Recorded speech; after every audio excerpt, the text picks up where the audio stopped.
حضور پاک نه د مکی خلکو یو ځل مطالبه وکړه، وی مونږ له یو معجزه داسې راکړه چې هغه زمونږ د خوښې وي. وی هغه څنګه؟ وی هغه داسې چې مونږ او ته ناست یو او د اسمان نه یو کاغذ زمونږ په نوم راشي، د خط مونږ ورته ګورو چې د اسمان نه را روان دی، او هغه د مونږ په نومونی، مثلا د ابوجهل په نومې، او خدای ورته خط راولیږي، مونږ ګورو چې خط د هغه ځای نه را روان شو، مونږ له راورسېد، او په هغې کې یې لیکلي چې دا زما پیغمبر د ایمان پرې راوړی. نو حضور پاک یو ځل لکې داسې راغلی، یاره که دا معجزه ښکاره شي خو دا قوم به مسلمانان شي. الله وایي دا خو د بېعزتۍ خبرې دوی کوي. د دې نه مخکې د موسی علیه السلام قوم څومره خطرناک سوالونه کړي. موسی علیه السلام ځان سره قوم بوته کوهی تور ته، تورات یې راوړی، دا خدای راکوي نه منو. هغه قوم چې د هغې مخکې فرعون خدای تباه کړ، هغه قوم چې د هغې په مخکې د فرعون لوی لښکر خدای په دریاب نوست نابود کړ، هغه قوم چې په دریای نیل باندې خدای پورېسته او خدای ورته په دریاب کې لارې جوړې کړې، او هغه قوم چې په سترګو به ورته من او سلوا راتلل، ترنجبین او مړزان او سیسې به ورته راتلل، هغه قوم چې په وادي تیه په لوی میدان کې به په سر د وریځې سورې. سره د دې نه هغې بعضې کسانو ووایي نه مونږ بوځه چې مونږه خدای راته ووایي چې او دله ما کتاب ورکړی دی. ښځه ډېره ښه ده، دا به مو کوم فرمایشي معجزه مونږ غواړو داسې. نو موسی علیه السلام کوهي تور ته دوی بوتلل، وی الله دوی سره څو خبرې وکړه، ورته ووایه چې دا زما پیغمبر دی او دا ما کتاب ورکړی دی. نو دی بیا څه مست شو، وی نه مونږ ته خدای ځان وښیي، ارنا الله جهرة، چې مونږ ووینو. فاخذتهم الصاعقة وانتم تنظرون، نو یو مضبوط ګرس پرې راغی، یو تندر، دوی کتل یو بل ته او څاګانې ته ووتې. الله په دې پوهېږي. الله وایي چې ښه که ته وله معجزه دا راوباسې، نو زه یو نفق په ځمکه کې سورنګ وکنه او سلمن فی السماء، اسمان ته پړو خېجو، نو که معجزه راوړې زه نه کوم دا معجزه. دا خدای بیا د بیا کوي، بیا به وایي چې ښه مونږ ته خدای ځان وښیي چې دا خط رالیږي، نو خدای دې مونږ ته زمونږ مخکې ولیکي، که دی ویلی وي ښه مونږ ته خدای ځان وښیي. دا بیا به څه کوو، دا خبره په ځای ودرېږي نه ودرېږي. نو ما خبره دې پورې کوله چې معجزه دا د الله په خوښه او د الله په اختیار ده، چې خدای غواړي نو اوسي، چې خدای ونه غواړي نه کېږي. یو وخت به داسې و چې په رسول الله مبارک به لوږې نارې تېرېدلې، په صحابو به لوږې او نارې تېرېدلې، او په خېټه به یې کاڼي تړلي و، کاڼي. لکه یو ځل رسول الله صلی الله علیه وسلم راووت د غرمې په ټیم کې، نو حضرت ابوبکر صدیق وله مخې له ورغی. نو حضور پاک ورته فرمایي ابوبکر دا خو ده بار وتو ټیم نه دی، غرمه کې خلک خوب کوي وده کېږي، دې وخت کې څه کوې؟ د الله رسول وایي راووتم، خوب نه راته، نو مې کذب رسول الله مبارک ووینم او د مخ مبارک ته وله لږ وګورم. لږ ساعت پس حضرت عمر مخې له ورغی. عمره دې وخت کې څنګه راووتې؟ بس عمر خو جذباتي و، وی صاحب لوږې را په مخه کړې، خوب نه راته. حضور پاک کو فرمایل زه موږیم، ما ته هم لوږه لګېدلې ده. وی ځای چې ځو، یو صحابي دی حضرت ابوالهیثم رضی الله تعالی عنه، ترمذی شریف کې دا حدیث دی، د هغه باغ ته لاړل. نو پخوا به په دې باغونو کې دوی سره دننه ښځه موسېدله، بچي به موسېدل، باغ کې به باغ نه به دیوال ته وکړې او دننه پکې کوټه وه، نو د سره ښځه اوسېدله. نو چې دی ورغی نبی علیه السلام حضرت ابوبکر او حضرت عمر رضی الله تعالی عنهما، نو د ښځې نه یې وله تپوس وکړي این صاحبکې، ملګری دې څه شو؟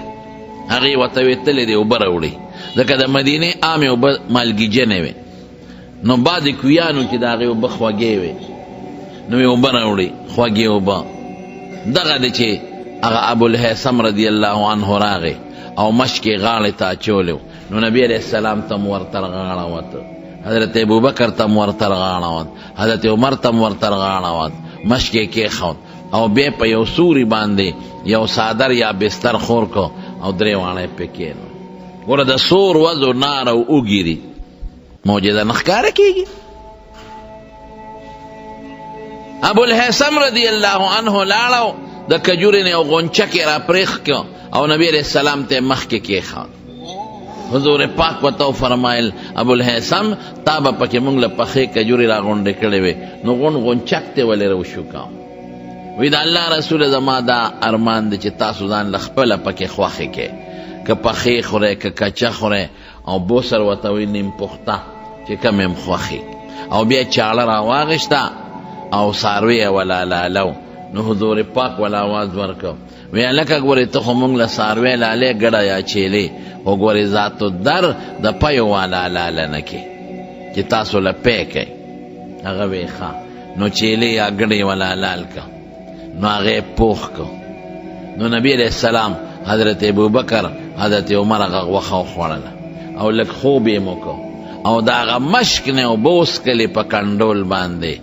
نو سوی ګوره د سور ورځو اوږې او نار، او صحابه د سور ورځې اوږې او نار چې په خېټو یې کاڼي تړلي. حضور پاک وفرمایل وی هذا من النعیم، دا اغا نعمت دی الذي تسألون عنه یوم القیامه، وی د دې نعمت به د قیامت پر ورځ خدای تپوس کوي. یخې اوبه دي، ماء بارد، او یخ او خوږ سوری دی او خوراک در باندې خدای خوړ. یعنی قسم دی چې حضور پاک له خدای داسې خوی ورکړی چې د الله د نعمت به ډېر زیات قدر کاو. دا به نه وي چې دا خو ما 3 ورځې پس ومونته، دا مې میاشت پس دا خوراک وموند، دا خو ما خېټې پورې کاڼې تړلې دي، دا خو داسې اوږې ومونږ چې موږ له د غرمې خوب نه راته. د نعمت قدر به کوې. نو پوه شو چې د دې سړي غلام نشته، یو یې ښځه او یو دی دی. نو نبی علیہ السلام ته ورته ووایي لکه داسې معلومیږي لکه چې نوکر خادم دې نشته وي، او وایي چې ما له کلم غلامان راشي چې یو دله درکم. نو نبی علیہ السلام له چا یو 2 غلامان راولېږل. نو دې خبر شو نو ورغی، وی د الله رسول تاسو ویلي یو دا 2 غلامان دي، اختر یو پکې خوښ کا، ایهما شئت چې کم دې خوښ یې ځان له خوښ کا. هغه وی د الله رسول ته راله خوښ کا. نو پیغمبر علیہ السلام فرمایل خدای بوزه دا مې په منځه لیدلی دی، دا منځګزار دی، دا پکې بوزه. نو خو ګورې واستوصي به معروفا، نیکي ورسره کوه، خیر ورته ورسوه. ګورې مطلب دا چې ورسره ښه سلوک کوه، خوراک ورکوه، اوبه ورکوه، کار پې کم کوه، غصه ورته مه کوه، وهې مه. نو لاړ ښځې له غلام بوته، وی ښځې وی نبی علیہ السلام خو دا غلام راکه، وی راته یې وی چې ګورې ښه سلوک ورسره کوه. ښځې څومره عجیبه ښه ښځه ده. وی ای سړیه، وی د پیغمبر علیہ السلام د خبرې مقصد ته موږ نشو رسېدی، هله به ورته رسو چې ازاد یې کړو. ځکه وی ښه سلوک وکړه، نو ښه سلوک دا دی چې ازاد یې کړو، صرف خپل خدمتونه کوم. وی ذا هو حر لوجه الله، وی د خدای په نوم آزاد دی، دا مړی آزاد دی. صحابه به داسې د پیغمبر مبارک په خبر عمل کوه، حالانکه د حضور پاک مقصد دا نو چې آزاد یې کا، د هغه مقصد دا چې ښه سلوک کوه، هغې بس ښه سلوک دا دی چې آزاد به یې کړو. نو چې حضور پاک ته خبره ورسېدله، نو نبی علیہ السلام څه وایي؟ وی هر چا له خدای پاک یو مشیر ورکړي، ښه مشورې والا او خرابې مشورې والا. دا دې ګوره دې سړي له خدای داسې ښځه ورکړې ده چې ښه مشورې والا ده. حالانکه په دې غلام کې خو ډېره فایده ښه دې ته وه، هغې له به یې خشاک راوړو، هغې سره به یې خشاک نیماو، هغې له به یې خدمت کاو. لیکن وایي نه، د پیغمبر مبارک وینا ده چې ښه سلوک کوه، راشه آزاد به کړو، مونږ کوو خپل خدمتونه.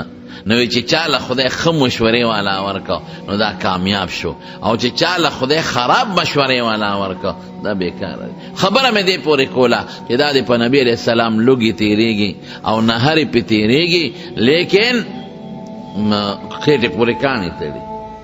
بل دی څه چل کېږي، بل دی څه کېږي، بل دی نبی کریم صلی الله علیه وسلم په یو سفر کې دی، خوراک نشته، چا سره شته او چا سره نشته، بالکل اوږي دي صحابه.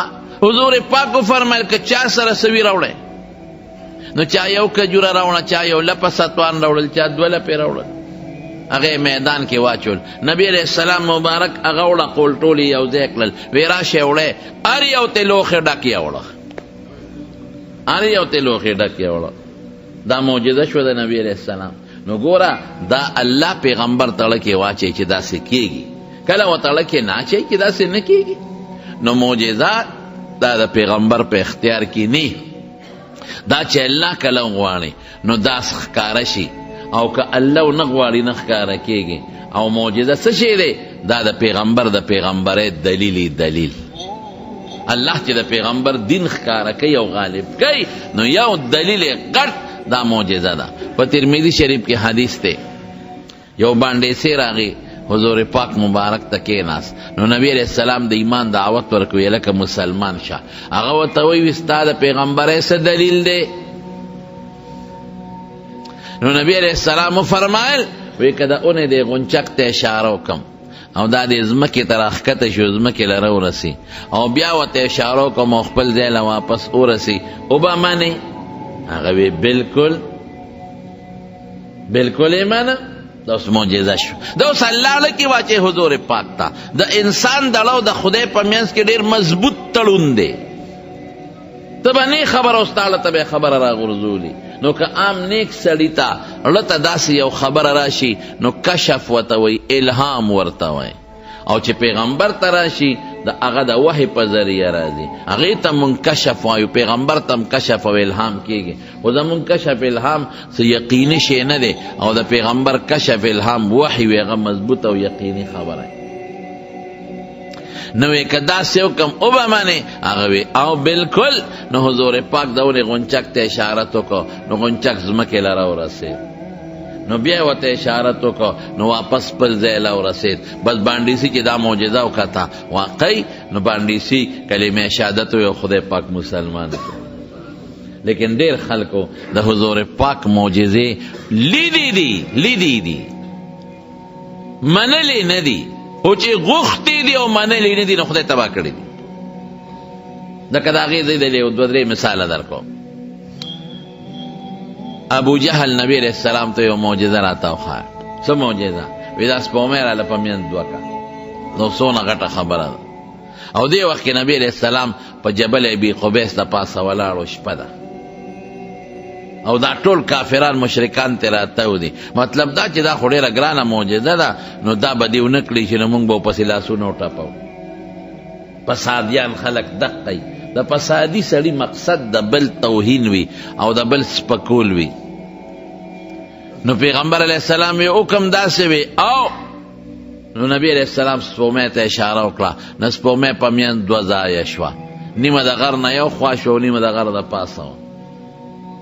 بیوسم اقتربت الساعة وانشق القمر، قرآن شریف کې الله فرمائے وی دا د قیامت نښې دي، دا د قیامت نښه ده. چې وی کتل وی دا دی خو په موږ نظربندي وکړه، جادو دی وکړه، جادو نظربندي.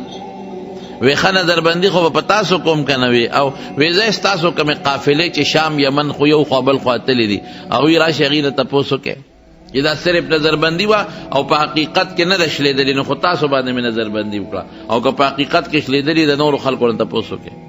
نو چې قافلې به راتلې چې څوک میاشت پس، څوک 20 ورځې پس، څوک 15 ورځې پس، نو دوی به ورته ویل لکه په پلان کې شپه قافله خو اکثر د شپې سفر کوي ویښئ، په پلان کې شپه خو هم څه ناشنا شی نه ولیدې؟ یاره وی نور ناشنا نه، خو دا سپومۍ په میندو شوې وه. وی ځکه نظربندي خو مې په تاسو وکړل. یو جادوګر به نظربندي په هغې خلکو کوي چې میله کې ته کم خلک ګیر چاپېروي، نو په لرو په کورونو کې او په خلکو نه شي کولی. یاره وی ستا داسې جادو دی چې دا په ټوله دنیا چلیږي. ابو جهل د حضور پاک څومره لوی دشمنو، دومره لوی دشمن چې هغه د پیغمبر او د هغه مقصد سو مشري ختمې ده. که د مکې خلکو په نبی علیہ السلام ایمان راوړی وي او پیغمبر علیہ السلام خپل مشر ګڼلی وي، خو د هغه مشري لګه، نو د دې خپلې مشرۍ د تلو د وجې نه پیغمبر علیہ السلام ته به تکلیفونه رسول. یو ځل حضور پاک په بیت الله مبارک ته ورغی او د ابو جهل لرګي را خلاص کړل، او داسې پیغمبر علیہ السلام له تکلیف ورکه، غزارونه یې ورکړل چې وینې ترې روانې شوې. دیر خپو پریشان حضور پاک کورتنا.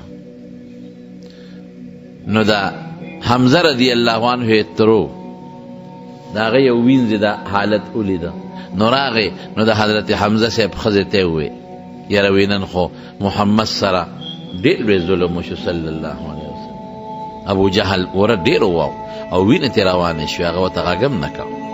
پیغمبر علیه السلام ته دې وخت کې د الله د طرف نه اډر و چې څوک تا سره او صحابو سره دې هر څه کوي نو جواب به هم نه ورکوې، بدل به هم نه هلي، هېڅ به نه کوې. ډېر تکلیف یې ونه ورکړ. نو چې حمزه ښکار لتلی و، حمزه رضی الله عنه دې وخت کې لا مسلمان شوی نو چې راغی نو د پیغمبر علیه السلام چاچي وه د ده ښځه، هغې ورته وی حمزه وی نن خو ستا هغه یتیم ورواره چې دی د هغه مړ ورور زوی دی د عبدالله زوی محمد سره ډېر لوی ظلم شوی دی. ښځه ورته وی هغه څنګه؟ یاره وی دومره ظلم ورسره شوی دی چې دوستان خو څه کوي دشمن به هم پې دړدېږي، دشمن به هم پې دړدېدلي. ښځې وایه څه چل شوی دی؟ وی ابو جهل نن ډېر غزارونه ورکړي دي، دومره چې وینې ته وبهیدې. وی ښه بس هغه د ښکار هغه لیندې لاس کې واغېشته اړو کېنه ناسته والله که اوبوس کم ډوډۍ وخورم تر څو چې مې د یتیم ورواره بدل نه اغېشتې. نیغ لاړ ابو جهل ملګرو سره هم هغه د بیت الله خوا کې ناست دی او هغه د لینده لرګي یو چت کو ابو جهل دی سر لره وبراو او داسې وډبه او داسې چې سر یې ولا مات کو وینې په ابو جهل را ماته شوې. او ورته وی تا څه خیال دی چې زما یتیم ورواره دی د څوک شته نه؟ د دې دونه بې وسه شو بې کسه شو چې ته به یې وې د هغه خپل دین ستا خپل دین کار دی څه دی او زه د دې ورواره حمایتي ما ځکه لاس کې دې څه زورې را پاسه. داسې وشلقه ابو جهل چې وینې ترې روانې کړې. چې کور ته راغی نو پیغمبر علیه السلام ته یې ورواره بدل مې دله واغېشتو، تا نه وینې بهیولې وې ما ترې له زیاتې وینې وبهیولې او سر مې ولا مات کو ټول وجود یې د وینو شوړ پوړ دی. خوشحاله شوې؟ حضور پاک ورته څه وایي؟ هغه هغه وخت سره خپلې وینې هم پاکولې. وی تر په دې نه خوشحالېږم. حیران شو وی په څه خوشحالېږي؟ وی په دې خوشحالېږم چې ما سره مسلمان شو کلمه شهادت ووایي. ما که خوشحالېدم ما بدلې ماله زه خو الله را لېږلم دې له لیظهره علی الدین کله چې دا دین په نورو دینونو غالب کم. نو ما ته به څوک کنځل کوي، څوک به مې وهي، څوک به مې شړي، څوک به یو څه وایي، څوک به بل څه وایي. نو ته به زما د چا نه بدل اخلي؟ زما جون خو همدقه دی اوس. زما جون کې اوس دمه نشته، آرام نشته، سکون نشته. زما جون ټول د دقه قصو سره او د والو او د ویشتلو سره دی. څوک به مې په کاڼو ولي، څوک به مې کنځي. په دې نه خوشحالېږم په بدل، په دې خوشحالېږم چې زما دا کلمه ومنه الله یو ومنه. وی خرواره په دې خوشحالېږي وی ښایه راته کلمه. حضرت حمزه کلمه شهادت وی خدای مسلمان کړ. ابو جهل خدای وساتو، خدای هلاک کړ. او دومره سخت ظالم چې یو ځل دومره ظلم وکړ چې د خپلې کوڅې مخې ته په لار کې کوي وکناو، هم د شپې پټ په نوکرانو چې څوک خبر نشي او داسې کوي او کناو ظالم بچي چې دنه جاور کړه لکه د خوم په شان دی. دنه ولا خېټه جوړه کړه جوړ یې کړه او سر یې ولا تنګ کړی. مطلب یې دا چې دې کې څوک ور پرېږدي چې ترې راونځي او د پاسه پې نرۍ نرۍ څانګې کېښودې او د پاسه پې خاوره واچوله چې چاته پته ونه لګي. دا د پیغمبر علیه السلام دپاره یو لټ جوړ کړه، لټ او ځان یې د قصده ناجوړه کړ. نو د حضور پاک مبارک عادت خو به ده چې څوک به بیمار و که کافر به مو نو تپوس ته به ته د قصده یې ځان ناجوړه کړ. چاته یې ورشئ محمد خبر کې صلی الله علیه وسلم. ما ورته مه یادوئ خو خبر یې کوي چې ناجوړه دی. نو چې راځي نو په دې لاره کې دې کوي کې به وغورځېږي نو بس پکې به ختم شي. نبی علیہ السلام چا خبر که چې ابو جهل بیمار دی نو حضور پاک له خو خدای ډېرې ښکلې خوی ورکړې. قرآن وی انکا لعلا خلق عظیم، تا له خدای لوی خوی در کړی دی، عظیم خوی. نو چې پیغمبر علیه السلام راته و د کوی غاړې ته نږدې شو نو جبریل ولا راغی وی مه ځه. ولې؟ وی دا خو تا ته خوره ښکاري خو لاندې چختي بندګي پکې پروز دی او داسې ناتعترین کوی دی د راوتو انتظام هم نه کېږي. مزه. نو حضور پاک واپس شو. نو چې واپس شو نو ابو جهل ته چوي چې خو راغی خو نیمې لارې نه واپس شو. نو بس دو خدای ړون کړون کی بعضې وخت الله بعضې وخت یو انسان څه کی ړون کړون کی. هغه دغه ته چاوي ملا جرګک ته. ملا جرګک چې دی نو دی اوبه معلوموي. سلیمان علیه السلام به ځان سره ګرځاو چې ما ته اوبه معلوموي چې دلته دومره اوبه دي او دلته دومره اوبه دي، ځمکې لاندې اوبه معلوموي. قرآن شریف کې راځي. نو ملا جرګک تاسې د مثال دی. ملا جرګک ته چاوي وی په ځمکه کې 10 فوټه او 20 فوټه لاندې اوبه یې نه او چې ښکاري درته لټې ښودي لټه. پخوا به د خلکو دا کورکوړې نیولې نو لټ به یې ورته یې ښودي. پخوا د په دې وطن کې دا کورکوړې ډېرې زیاتې وې او خصوصا د دې لونو په وخت کې به دا کورکوړې ډېرې راتلې. نو موږ هم واړو دې خلکو به ورته لټونه یې ښودل نو هغه لټ به یې داسې جوړ کړ چې هغه به یې په شګو کې پټ کړ او صرف دانه به یې بره ښکارېده. چې کورکوړه به راله او په هغه ځای به کېناسته نو لټ به پرې راتاو شو نو ګیره به شوه. نو ورته کورکوړې ته وایي 10 فوټ او 20 فوټ په ځمکه کې لاندې اوبه اینې او چې ښکاري درته لټې ښودي نو د شګو نه 1 انچ لاندې نه او ورته څه وایي؟ او ورته عجیبه خبره کوي وایي دغه مې خدای پوره کړي، دغه مې الله پوره کړي. نو لنده کڼه شم او پې نه شم نو چې ورشم ټس رانه وباسي. نو ابو جهل ته چاوي یا خو راغې تپوس ته دی خو د دروازې له راورسېد واپس لاړ. نو ده ورمنډه کړې بس ړون کوڼ شو اړو پوه نه شو. ورمنډه یې کړه چې ولې لاړو پرېږده اواز ورکوم چې راځه راځه دا ما تپوس ته راغلی راځه. و چې ورمنډه یې کړې نو پوه نه شو نو مقه خپل کوی کې ور پرېوته. عبدالرحمن بابا وی کنه وی کوی مه کنه د بل سړي په لار کې چېرې ستا به د کوی په غاړه لار شي بل ته کنده کنی نو خدای به دې پکې وغورځوي. نو حضور پاک ته کنده کدوله نو پکې وغورځېد. نو چې پکې وغورځېده اوهو دا څه شو نو خلک راتل رایستې نو رایستې چا شو؟ هغه خو د خپله یو لوی دغه جوړ کړی و، یو لټ جوړ کړی و. هغې خو سر تنګ و او ویښې لاندې نه پلن او چې کومو مزدورانو کار وکړو هغې خو دې په پوړی درمپایه راوختل او درمپایه هم راوچته کړه. اوس به راوځي څنګه؟ نو رسۍ به یې ښکته کړه نو رسۍ چا رایستې شوه خو چې څوک به په غاړه به ور پرېوته، غاړه به نور هم ور پرېوته. هېڅ انتظام نه کېده او دې وي مړ شوم پکې دننه چغې وی نه رسۍ کې باندې راوځي ځکه غاړه داسې تنګه وه نو دننه خېټه وه که نه نه شو رایستی.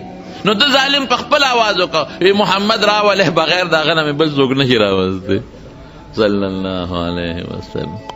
نو حضور پاک ته چاوی راشه هغه سړی کوی کې پروت دی او ته چل ورسره وکړه یاره خو د دواړو جهانو مبارک سردار که زه وی که نه مې خبره که چل ورسره کوم نو ما به ورسره سم چل کړی و.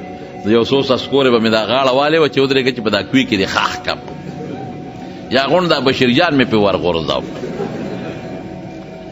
چې ودرېږه چې سم برابر شي. نو نبی علیہ السلام مبارک ورته ودرېده وی راو دې باسم وی خدای دپاره وی په دې شرط به دې راو باسم چې ایمان به راوړې. دا اوس ایمان راوړې نو دې لاس باندې دې راو باسم دا لاس در ښکته کوم او په دې لاس کې دې نیسم بار دې راو باسم او که ایمان نه راوړې نو تکړه شه. وی راوړم واده ده. نو رسول الله مبارک لاس ورښکته کړ اوچته یې کړ او یو روایت کې راځي چې رسۍ ورښکته کړه او په هغې یې دا راوویې سپاره طریقه چې یو معجزه شوه د حضور پاک یو معجزه شوه. نو چې راویویسته وی شاه اوس کلمه وایه که نه وی راوی ډېر غټ جادوګرې ډېر جادو چلیږي وی نه منه. ابو جهل چې د حضور پاک نه فرمایشي معجزې غوښتې وی لیدلې چې او دا معجزې خو د دې پیغمبر شته وی نه منلې. بدر کې خدای داسې مردار که داسې رونیو چې هېڅوک بچي او ټول ته وتښتېدل بدر کې مردار شو. عبدالله ابن مسعود رضی الله عنه وی حضور پاک وفرمایل چې یاره څوک به لاړ شي چې د ابو جهل حال ماله راوړي. ځکه دا عفرا زامنو وی چې منګ وجلی دی نو وی ما وی چې د الله رسوله زه ورځم نو وی ورلمه نو د کافرانو لاشونه پراتو نو مې اړول راړول نو د ابو جهل لاش پکې راووته. نو وی دې داسې و چې یخ شوی و لاس پویه کار نه کو خو بس قریب الموت قریب المرګ. نو یو وخت کې مال یو سپېړه را کړې وه، نو مې چې ورېږه خپل بدل خو ته مخکې علم، نو په دې سینه مې ولا یو خپل مضبوط ټوپ مې ولا په سینه وو. نو یې ما ته وایي چې د پلانکې زویه کنځلې وکړل. څوک یې؟ مې چې زه خو عبدالله ابن مسعود یم. نو څه وایي هغه وخت کبر ډېر خطرناک شی دی. وایي په سینه یې لاس کېښود، وایي دومره غټه سینه به د بل چا لیدي؟ وی ما ورته چې سینه دې پرېږده غټه ده او که وړه ده خو سر ده نه پرې کوم. وی څه پکې؟ ما وی نبي علیه السلام لی وړم، قبر ډېر خطرناک شی دی. وی ښه چې پرې کې نو دا دې ویښ کې پرې که دې سینې سره چې زما سر په نورو سرونو کې پروت وي نو د سردار سر به ښکاري. ګوره قبر ده. وی مې چې دار باندې م پوره کوم، خو دا تپوس ته نه کوم چې د حضور پاک متعلق دی اوس څه خیال دی؟ اوس خو دنه ملګري ټول مکې ته وتښتېدل او دقه سر دنه پرې کوم پرېږدم دی نه، اوس ته څه خیال دی؟ وی ما ته وایي په هغه خپلو خدایانو یې قسم وخوړه. وی چې په کومه ورځ نبي علیه السلام د پیغمبرۍ دعوه کړې وه او په هغه ورځ مې څومره بدي شو اوس مې هم هغسې بدي شي. دا سپیرو په زړه چې مهر جباریت ولګي که نه. یو حدیث پاک کې راځي نبی علیہ السلام فرمایي په ترمذی شریف کې دا حدیث هم دی چې یو انسان ګناه وکړي نو پړې یو داغ پیدا شي، دا د ګناه د وجې نه. نو که دې توبه وباسي او استغفار ووایي نو دا داغ ته خدای ختم کړي، او که دې توبه ونه باسي استغفار ونه وایي نو بیا ورپسې بله ګناه وکړي نو داغ لږ نور زیات شي. نو که بیا توبه وباسي استغفار ووایي نو دا زړه والا خدای پاک او صفا کړي، او چې توبه ونه باسي او استغفار ونه وایي نو داغ پاتې شي. نو چې بیا ګناه وکړي نو دا داغ پرې ورو ورو زیاتېږي، بیا ګناه وکړي ورو ورو زیاتېږي نو د اړې تک تور شي تور. ختم الله علی قلوبهم. بس خدای والا تور کو، خو خدای قصدن چا سره ظلم نه کوي، خدای په چا زیاتې نه کوي. الله پاک دا اړه تور که دا داغ یې ولګو خو د چا د وجې نه داغ ولګو؟ د ده د ګناه د وجې نه. کلا بل ران علی قلوبهم ما کانوا یکسبون. چې دې کومه ګناه کوي د هغې ګناه د وجې په زړه داغونه پیدا کېږي او زیاتېږي نو چې لږ تک تور شي د ګناه د وجې نو باس بیا دې بس مهر جباریت دې ته وایي. لږ تور شو تک تور. دا لته چې دا دین او د علم کومه لاره وه نو هغه لاره بنده شوه. نو د ابوجهل له تور وړو نو سر مې ته پرې کړم او حضور پاک ته مې مخکې وغورځاو او ما وی هذا رأس عدو الله ابي جهل. دا الله رسول دا د خدای د دشمن د ابوجهل سر دی سر. نو د مارونو خبره مې تاسو ته دې خبرې پورې کوله د پیغمبر علیه السلام معجزه. نو معجزه دا د حضور پاک د پیغمبر علیه السلام د پیغمبرۍ دلیل او ډېرې زیاتې معجزې د نبی علیه السلام مبارک کاره شوي. دا د نورو پیغمبرانو وې، خو یو څیز دی د نورو پیغمبرانو ډېرې معجزې وې خو چې هغه پیغمبر تللی دی معجزه مو سره تللی ده. او د حضور پاک یو څو معجزې داسې دي چې که هغه تلیم دی نو شته معجزې شته. لکه زه به یو مثال درکړم. د موسی علیه السلام په زمانه کې جادوګر ډېر زیات، هغوی به جادو کاو. د رسو نه به ماران جوړول او د کونټۍ نه د لرګو نه به ماران جوړول. د سحر لوی رواج و پکې او خلک د سحر نه مجبور وو. ساحرانو له به پیسې ورکولې، دولت به یې وله ورکاو. نو خدای پاک د موسی علیه السلام په لاس کې داسې معجزه ښکاره کړه چې د زمانې ټول جادوګر یې توبهګار کړل.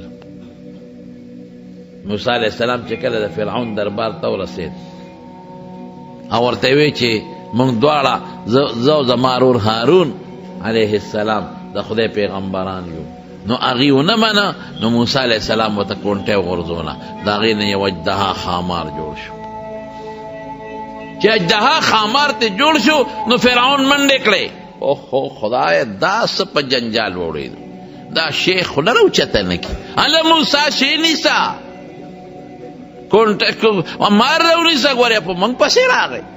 زمونږ بعضې تفسیرونه لیکلي دستونه یې او څوک وایي اویا وشو څوک وایي اویا زره دا ما وی چا شمېرلی دي د دستونه به چا شمېرل څه لکه مطلب دا دی چې د یارې نه په سړي خامخا دستونه لګي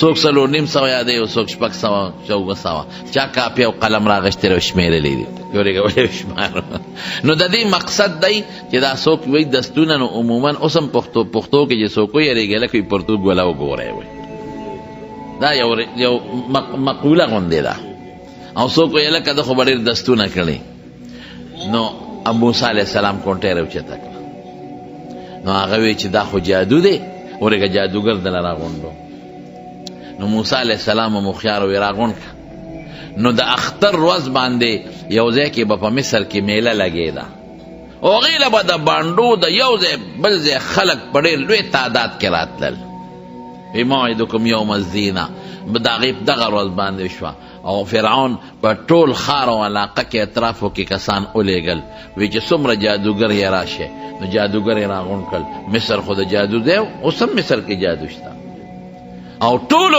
ورته وی ښه که موږ دا موسی دله پړ که بیا به سي وی زما به داسې نږدې یې ما ته چې زما د اسمبلۍ او د مجلس شورا ممبران به یې به ډېره ښه هغوی رالل او دنیا راغلی ده او هغوی کونټې او رسۍ په میدان وغورځولې هغې نه ماران جوړ شو ړقېدل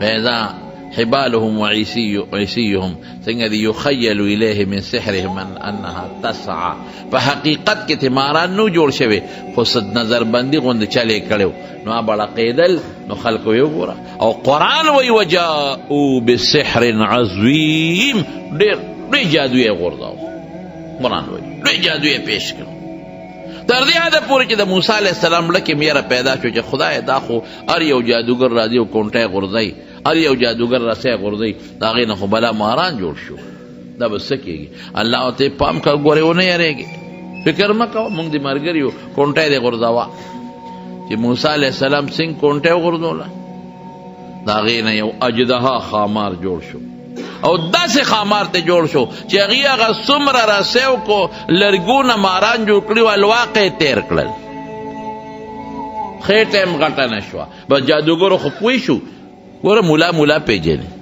ناتخوان پیژنې جادوګر پیژنې بس هغې خو پوه چې دا خو جادو نه دی بس د هغې پوه شو چې دا خو د خدای پیغمبر دی ټولو په یو ژبه وې چې زموږ د موسی او د هارون په رب ایمان دی ټول توبهګار شو دا معجزه وه د موسی علیه السلام او صیب لاس به دی دغه کې ومنډه د ترخ کې او چې راوبیسه د لاس نه به یې لکه د سپومۍ رڼا تله لیکن چې موسی علیه السلام لاړ معجزې هغه سره لویې معجزې وې ګورې معجزه خو د پیغمبرۍ دلیلي غټه معجزه ډېر خلک په دې معجزو خدای مسلمانان کړل موسی علیه السلام جلیل القدر پیغمبر خو چې موسی علیه السلام د دنیا نه لاړ هغه معجزه هم لاړه بس کونټۍ وروسته وه خو د هغې نه چا مار نه شي جوړېدی حضرت عیسی علیه السلام زمانه کې د حکیمانو او ډاکټرانو لوی رواج و ډېر لوی طب و د زمانې لوی حکیمان به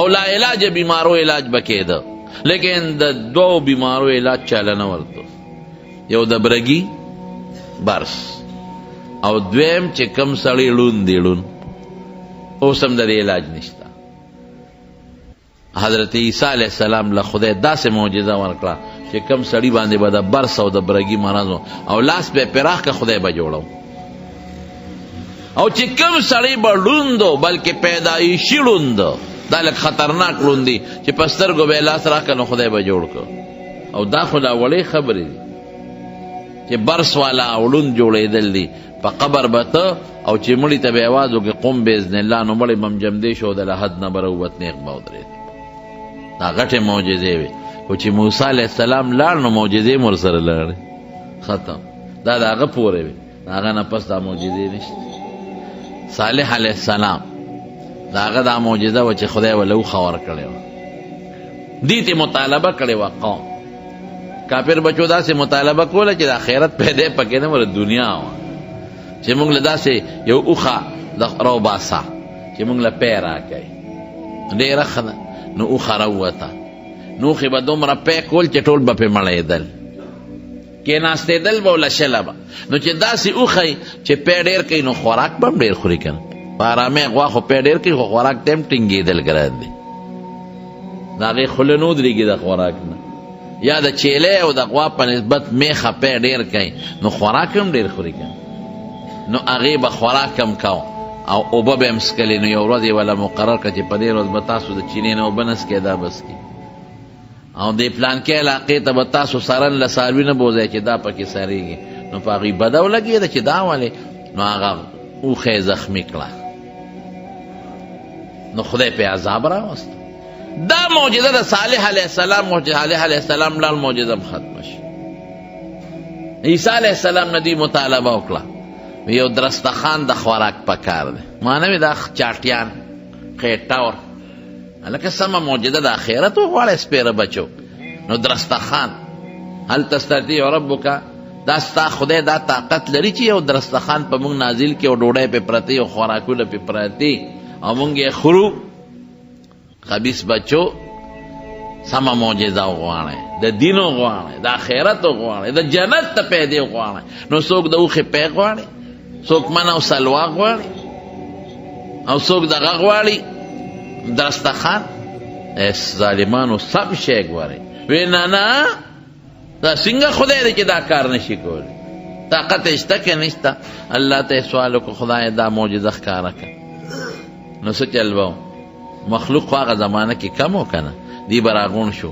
نو یو سپینه وریځ به راښکته شوه، د هغه سپینې ورځې په منځ کې به درستخان و. نو وریځ به ځمکې ته راورسېدله، نو درستخان به دوی لیده نه، نو بیا به تې وریځ ختمه شو، درستخان به په ځمکه پاتې شو. نو په درستخان به څو لوی کب به پې پروت و، غټ رویت کړی لوګې به تې خته، او ګیر چاپېره به تې د دنیا ترکارۍ او غوښې او میوې پرتې وې په پلیټونو کې. نو دی به ورته کېناستل، نو ښه ده بسه به یې وواله او به یې خوړه. نو چې ښه به ماړه شو اخوا به شو، نو بیا به وریځ راله، درستخان به پکې پټ شو، نو بره به وخته. نو عیسی علیه السلام ورته وی چې ګوره یو کار وکړې، هسې نه ذخیره اندوزي ونه کې، په جیبونو ګوتو کې پټه نه کې، دا کار ونه کې. نو هغې وی خو د خبیث بچي و، نو هغې وی چې دا چرچته کېږي. نو چې څنګه بیا خوړه نو غلې غوندې بیا هغه زمانه کې خلک چې د پلاسټک دا ګوتې نه وي. اوس خو ښه دی چې پردي واده لدي ځان سره د پلاسټک ګوتې وړي. سړي دومره روجې نه خوري لکه ښځې چې خوري، او خوري نه کور ته یې وړي. داسې ده که نه؟ یو خو ښځو کې دا یو مصیبت دی، خفه کېږي دی نه، بلکې په سنتو د عملو کې چې پردي واده لدي ټول د سیل مې واړه سلیمان بچي ځان سره بوځي، او لرې به وادي چته لرې، او د دې لور بچه ته په هغه دغه کې وادي، په پېښور کې او په یو ځای بل ځای به وادي، په هغه باجا بامخیل او صوابۍ کې. او وی بچې ټیلیفون نن سبا خو موبایل شته، بچې د کاکا د ماما د ترور د زوی د واده دی، او ټول راځئ. نو هغه هم خپل بچي ټول راولي، او دی هم ورپسې خپل بچي سکول نه هم ورته چوټي کړي، او د سیل مې په واده ورشي. او چې په واده ورشي لومبی غوړی راشي نو پلاسټک ګوتې راوباسي، مخکې نه یې وله تیاره کړي، پکې غوړی ور واچوي. دا په شریعت کې ګناه ده. ګورئ چې تاسو زه پوه کړم، زه خو ورته ګوره واقع بیانوم، خو دا واقع په رڼا کې راته د دین مسلې هم بیانوم چې تاسو پې پوه شئ په دې باندې چې واده له د یو کس وغواړي یو ورځه، چې د دوو درته وایي دوه ورځه، چې درته وایي ټول کور راشئ نو ټول ورځئ بیا. او که یو سپینګیري ته وایي چې ته به واده له راځې، نو هغه سره نوکر یا ډرایور تلی شي، که دې ورته یاد کړي هم نو تلی شي. ولې؟ ځکه هغه کوربه ته پته چې دی یوازې نه راځي، دې ته دلالتن اذن وایي. هغه ته پته چې دی بغیر موټر نه نه راځي، ډرایور به ورسره، هغه ته پته چې دی بغیر نوکر نه یا زوی نه نشي ګرځېدی، نو او سره پکې خیر دی تلی شي. او چې ډوډۍ له لاړ شي نو کور ته به نه وړئ، دا دې ته اباحت وایي، تملیک نه دی دا چې څومره خوړی شي وخوره، کور ته به نه وړئ. البته که هغه درته وایي چې ځان سره یوسه یا دله په بند کي، نو بیا له خبره ده بیا وړی شي. نور چې ډوډۍ له دې وغواړي نو کور ته وړل منع دي په شریعت کې، دا ګناه ده. ګوره وروڼو د دې مسلو نه ځان لږ خبر کړي، حلال او د حرام ډېر خیال ساتئ. په حرام خدای ډېر خفه کېږي. او رسول الله مبارک فرمایي وی کومه غوښه چې د حرامو نه زرغون شي بس اور ورسره مناسب دی چې اور یې وخوري. نو حرامو نه ځان ساتئ. بعضې څیز معمولي غوندې شبهه پکې راشي او حرام بشي درته او تاله به لوی تاوان د آخرت درکوي. زمونږ خلک دې ځان نه ساتي. نو یو په دې ودونو کې دا خیال ساتئ، دا ډېر لوی مصیبت دی. نابللې مواده بالکل نه دی. په دې پېښور کې دا جنټلمینان نه دي، جنټلمین پیژنئ؟ دا کباړ کې چې د 10 روپو پتلون اغوستي، کباړ کې د 10 روپو پتلون د شلو او د 10 روپو کوټه چولی او د 15 روپو هغه تورې چشمې چولی او کونټه لاس کې اغوستي، ځان نه لوی سیکرټري جنرال جوړ کړي. نور غریب له اردوم نه ورځي خو شکل جوړ کی، بوټان پالش کی او د اتوار پر په شادي حال مفتو کې وردن نشي. هلته خو شادي حال کې ډوډۍ وي کنه، او شادي حال ورشي داسې شکل یې جوړ کړی چې هغې ورته رنه سلوټ کوي سلام علیکم. زوی وایي د پلار به مې میل وي او پلار وایي د زوی به مې میل وي.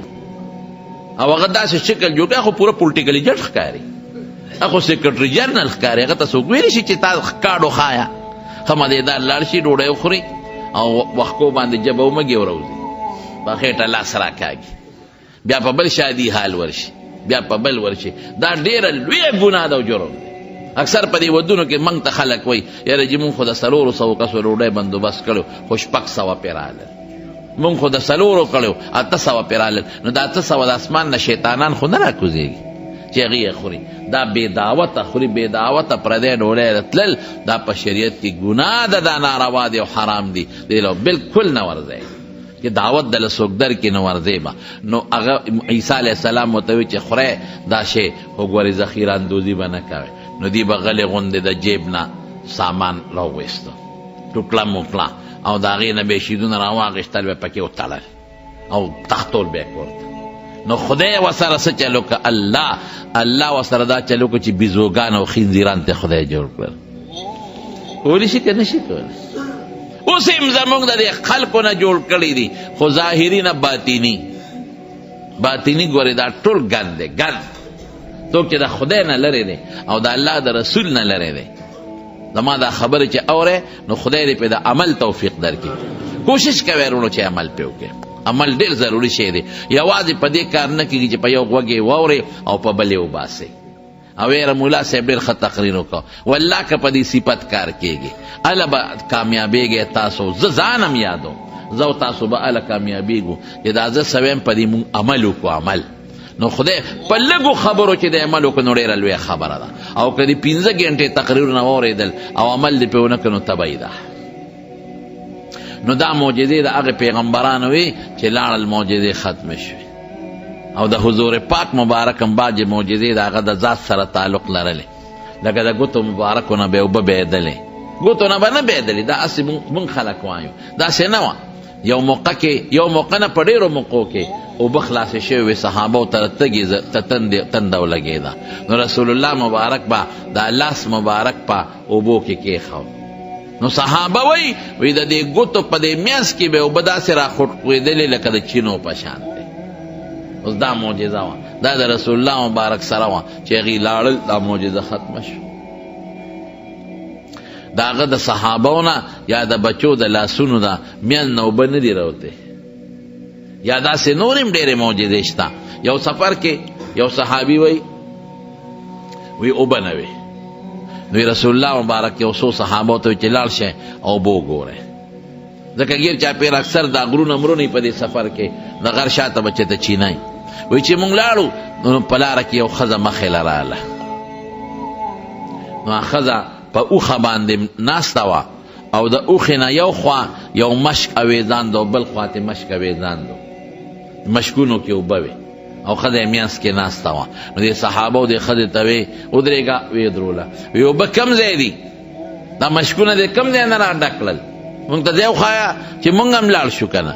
هغې ورته وې پرون دې وخت کې د ګودر نه را روانه شوې یم، یو شواروز مې شو عربو کې اوبه ډېرې ګرانې، پرون دې وخت را روانه شوې او خلک سړي مې نشته بار دي نو د اوبو والا زوړو.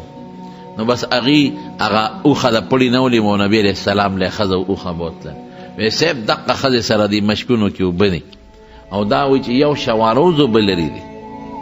نبی علیہ السلام هغې ښځې ته ویې راکوشه په قلاره په طریقه یې ورته ویې کوشوه او ورته یې ویې خفه کېږه مه ستا اوبه نه کموو خو مونږ ته حاجت دی هغې ویې زما نه کموی نو چې سم خوښی نو حضور پاک د هغه مشکونو خولې یې کوله وکړې او اوبې ترې راغېشتې څومره صحابه چې ټول سیراب شو او صحابه سره چې څومره څاروي و هغې مسکلې او صحابه سره چې څومره مشکونه هم ډک شو ښځې ته یې ویې ښځې ګورې ستا اوبه مونږ نه دي کمې کړې مونږ له خدای اوبه راکړې الله راکړې بلکې صحابه وایي هغه مشکونه چې کله یې اوبه نبي علیه السلام را ایستلې نو یې دومره ډک نو لکه وروسته چې څومره ډک و نو بیا پیغمبر علیه السلام صحابو ته وی دې ښځې نه مونږ ته خدای یو خیر راورسو نو دې له څه تحفه راغونډه کې نو هغې وله سامان جامې جوړې ستوان کجورې چې څو راغونډ کړل نو یو غوټه یې وله کلکه وتړله نو ښځه یې په اوښ سوره کړه او هغه غوټه یې ورته مخکې کېښوده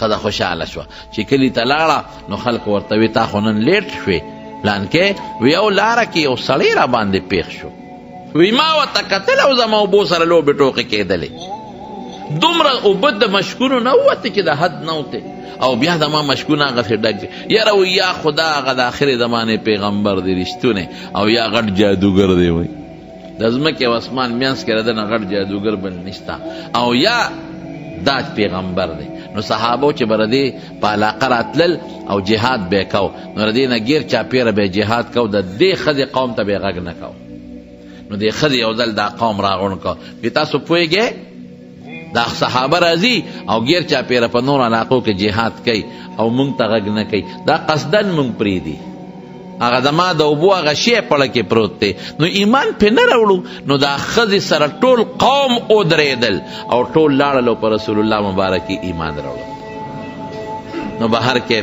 معجزات د حضور پاک دغه و هغه د هغې د ذات سره خو یو لویه معجزه د نبي علیه السلام مبارک هغه د هغې په ژوندم و اوسم ده او بیا به مې چې هغه قرآن شریف دی قرآن شریف د حضور پاک په معجزاتو کې غټه معجزه ده علمي معجزه ده علمي او د پیغمبر علیه السلام په زمانه کې مو او اوسم ده او بیا به مې انشاءالله